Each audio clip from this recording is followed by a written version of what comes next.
If you do not have a plan for your foot strike, you're just simply not going to be able to run as fast as you possibly can. In this video, we're going to be talking about how to strike the ground, how not to strike the ground, what you want to be looking for as you're analyzing your own sprinting to make sure that you're essentially striking the ground correctly. And we'll go ahead and hop right into it here. The main thing that we really want to be able to see as your foot is striking the ground is really an alignment within the foot, the knee, and the hip. Most commonly what we'll see when athletes are not able to run as fast or not able to generate as much force in the ground, which is essentially what running fast is how much force you're able to generate into the ground.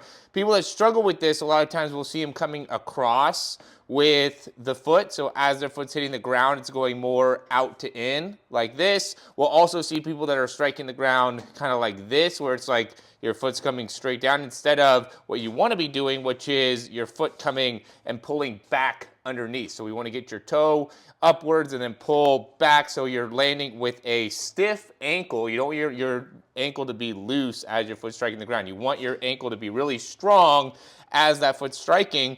And you also want to see alignment from the second or third toe, right? So not the big toe, but the one right next to that. That should really be in alignment with like the middle part of the knee, which should also be in alignment with the hip. So once you start to be in like these types of position where my knee is maybe a little bit more inside of my second toe, or my hip is in alignment with my toe, but my knee isn't, or my foot is coming across. I know this might seem like it would be not you, but I see this so many times. That's why I'm making this video. I'm not making this video because it's like, oh yeah, hypothetically. I'm making this video because I just see this in so many athletes where their foot is like striking the ground way inside, so they're like crossing over. We'll also see a lot where it's almost like they're striking the ground here with their heel in and their toe out. And then also as the foot strikes the ground, like typically when that happens, we'll also see a big kind of inward collapsing of the foot, which you don't want to end up happening. You don't want to be striking the ground and immediately have that knee coming inwards. There's going to be a lot of information here. I'm just going to go right through it. I know that it might not all resonate with you, but just stay with it and making sure that the stuff that does resonate with you, you're able to actually apply to your running. So getting back into what you do want to be seeing is as your foot striking the ground, and you could be a little bit more on the outside, you could be a little bit more on the inside.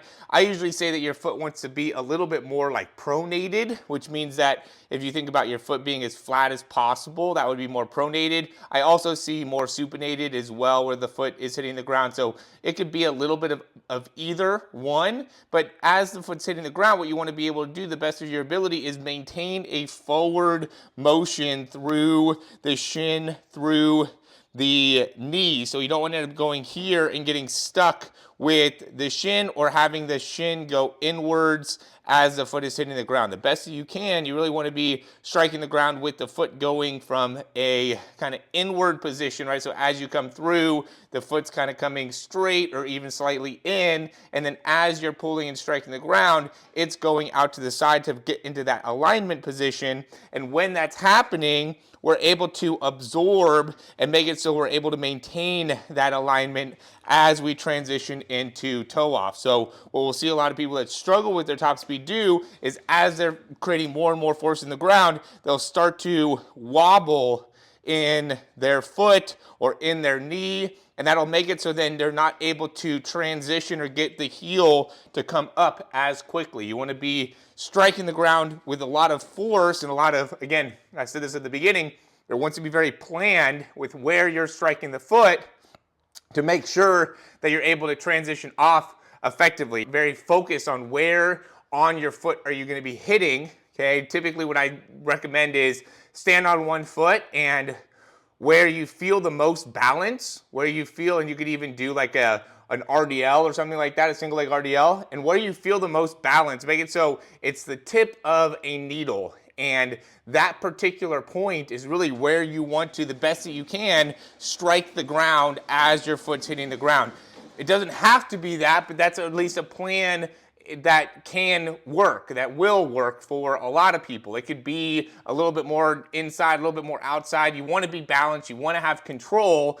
you just don't want to go in with it with a general, oh, I hope I have a good foot strike and think you're going to be fast. I'm making this video because you have to be good at this. You have to understand where on your foot are you striking the ground, and to the best of your ability, do that on every step. Hit that particular spot. And the smaller it is, then the easier it'll be to not miss by as much. It's like a similar thing with you when you're throwing darts. If you aim at the whole dartboard, the likelihood of you actually hitting the bullseye is very small in comparison to if you aim specifically at the bullseye or even a small dot within the bullseye. Now your miss, even if it's a little bit wider, will just be on another part of the board in comparison to if you don't even aim at that particular bullseye. If you're just hoping to hit the board, you're just not going to be nearly as close. The ability to miss is going to be a lot greater. Same thing for pitchers. You know, everybody, it's like if you aim small, miss small. That's essentially what we're talking about here.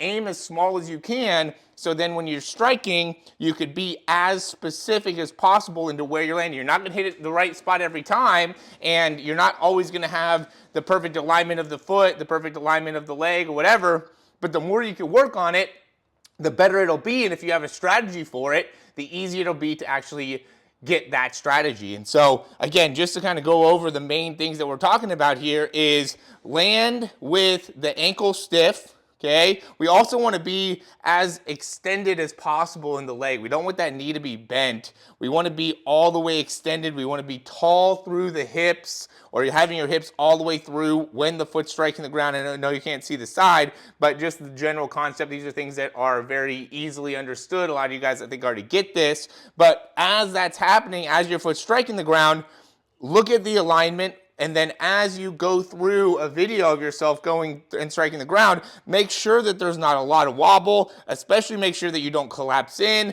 make sure that your knee doesn't twist inwards, any of those types of things, especially as you're toeing off. You might twist a little bit here. That's not what you want to be doing. You want to be pushing straight back to make it so then you can come right back into foot strike. If you're going and your foot's coming inwards as you're coming through, then it's just going to be not nearly as strong of a foot strike. Same thing if your foot's going outwards. We see typically people will kind of twist off and their foot will kind of come outwards and then come around like that. And that's going to make it so you just can't generate as much force as if you're coming straight in and up and then pushing straight back. Your weight should shift kind of from the middle inside part of the foot, potentially even the outside. We see plenty of people on the outside, to the inside part of the foot when you're pushing off. So that's the weight shift, is from slightly out and forward to then transitioning off the inside to make it so then you can push straight back with the foot and drive that knee right back up and through, get that foot to come up. And this is a huge thing that I do with athletes, and I think you should be doing as well, is just work on how are you cycling your foot? How are you cycling your leg? If you're not connected to that, see, I could do this all day and be able to land in maybe not perfect alignment, but good alignment. And the reason is because I work out all the time. If you're not working on that alignment, then you just don't know when you're off. If you don't know when you're off, you're not going to be able to generate as much force in the ground. Speed is how much controlled force can you put in the ground. And the reason I say controlled is because when you lack the control to generate large amount of force in the ground, you're not going to build speed. That's going to be your max amount of speed. Wherever that inability to control is, you're going to only go down or stay the same at where you can control force, foot strike or force into the ground. The more you can control foot strike, the faster you're going to go. The only way to do that is to be able to really maximize the leg cycle and how you're able to get set up for foot strike and make sure that it's in great alignment.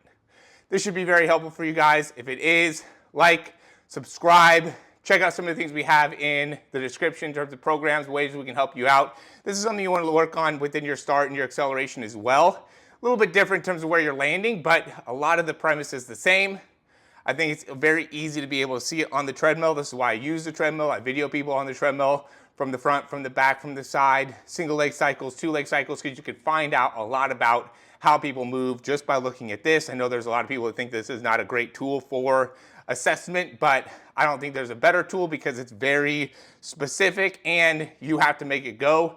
It's hard to hide some of the compensation patterns that people have when you are forcing the treadmill to go. It's not the perfect thing. It'd obviously be better if you have some type of high-speed like camera that could follow you on a track, but we don't have that. We use a curved treadmill. We see some great results. Check out the links down below to find out more. Thanks for watching. We'll talk to you soon.